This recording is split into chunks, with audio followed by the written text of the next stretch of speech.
Hello and welcome to Thirsty Thursday Toys, where I do nerdy drink recipes and toy reviews every Thursday and sometimes some other stuff in between sometimes. If you're new to the channel, welcome. If you've seen my stuff before, welcome back. And you know that sometimes I go into a backstory of how I created the drink, so I'm going to spare you the details and do that all in a separate video. So if you're curious about the process and how I made this glowing drink, you can check that out here, I think, up in the corner. Or I'll put a link in the description. So, since today's figure is an extra glowing variation of something you know and love, today's drink is an extra glowing variation of something you know and love, the gin and tonic. And yes, it glows. Now there is some prep work you need to do for this drink. Aside from your gin and your tonic and your lime, you're going to need some vitamin B1. And what you're going to want to do is crush up a single pill into one shot of lime, and that looks like this. Take your vitamin B1, get just one tablet, crush it up. I'm just going to crush mine using the back of a spoon.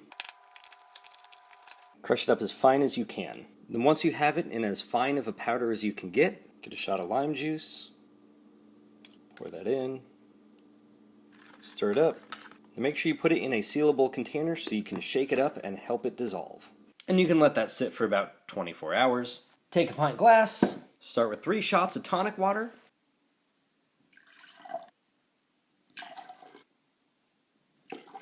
add in a shot of your lime juice and vitamin B1 solution.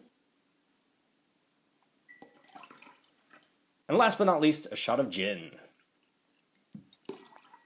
And that should match the glowing part of your figure pretty well. Look at that. Then, with your shot glass, add in 2 drops of green food coloring. 1, 2, and fill it up with gin.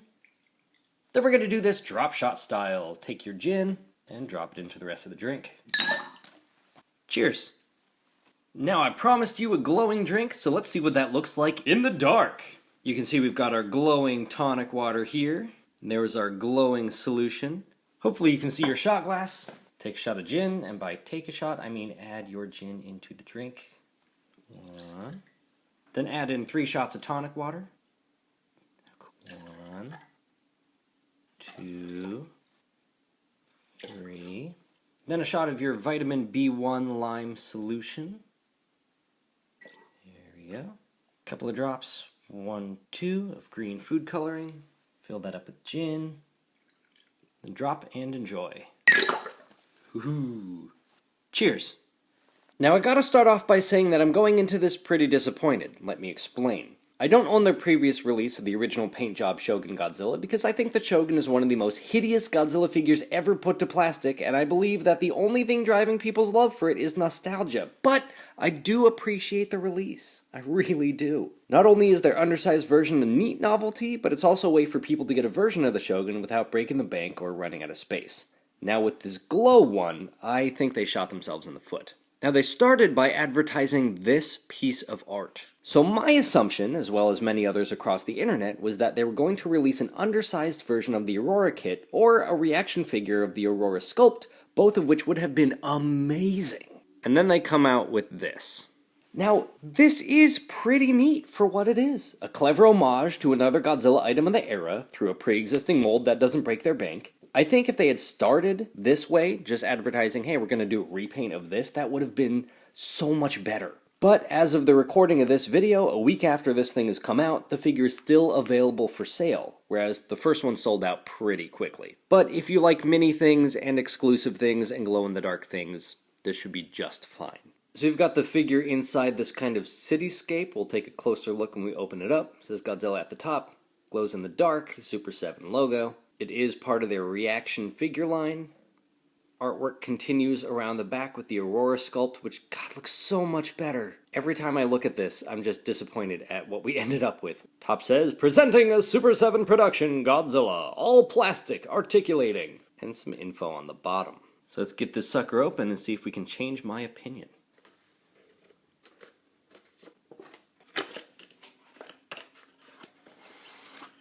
Ta-da! Oh, this just slides right out. And there is our cityscape. It's pretty neat with that kind of pop-out buildings in the front there. Got some planes.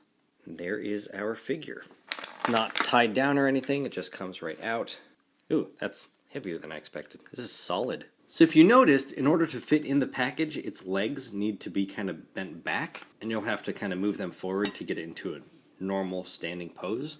Which means that it cannot fit inside the diorama. it'll be standing on the buildings. So in order for it to go into the diorama, you need to bend those feet back. It can still stand, kind of, but it looks like it's humping the buildings. So here's the second chance at getting the scaled down Shogun Godzilla for those who missed the first release. And it's got some glow-in-the-dark features to boot. Like the first release and the original Shogun figure it's based on, it does have the fire action feature, which people call a tongue. That's fire. I'm gonna alienate a lot of people with this video. So here is footy pajama glowing Shogun Godzilla. You've got glowing feet, glowing hands, glowing head. Not sure if the tongue has glow paint on it or if they just color matched to the glowing parts. You've got these glowing spikes on the back.